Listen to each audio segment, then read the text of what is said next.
gameplay and then get into more of the details for the game. The game is played with 2 to 8 players. The board is set up by stacking the chance and community chest cards on the board in the spaces provided. Each player selects a token to move around the board. Each token starts on the go space. Each player receives $1,500 to start the game. The $1,500 is given in 2 500s, 2 100s, 2 50s, 6 20s, 5 10s, 5 5s, and 5 1s. One player will need to be designated the banker. The banker will distribute and collect money and manages the properties, houses, and hotels. The objective of the game is to become the wealthiest player in the game through buying, renting, and selling property.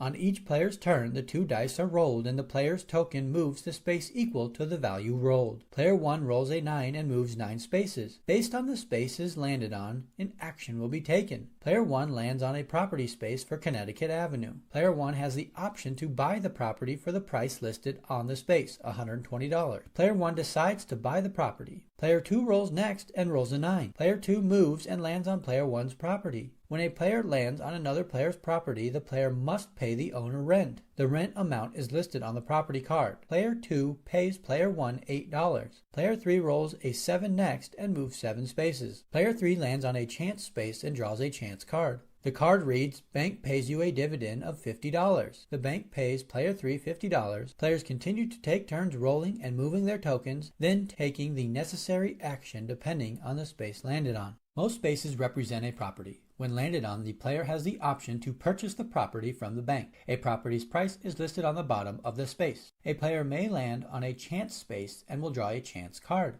The action described on the chance card is then completed and the card is returned to the bottom of the pile. A player may land on a community chest space and will draw a community chest card. The action described on the community chest is then completed and the card is returned to the bottom of the pile. A player may land on a tax space and will pay the tax described. If a player lands on the jail space, nothing happens as he or she is just visiting. If a player lands on the free parking space, nothing happens.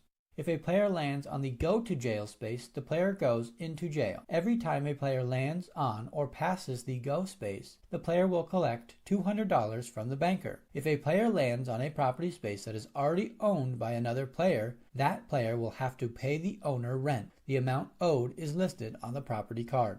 The quick guide is great to help you learn as you play. When a player lands on an open property but chooses not to buy the property from the bank for the printed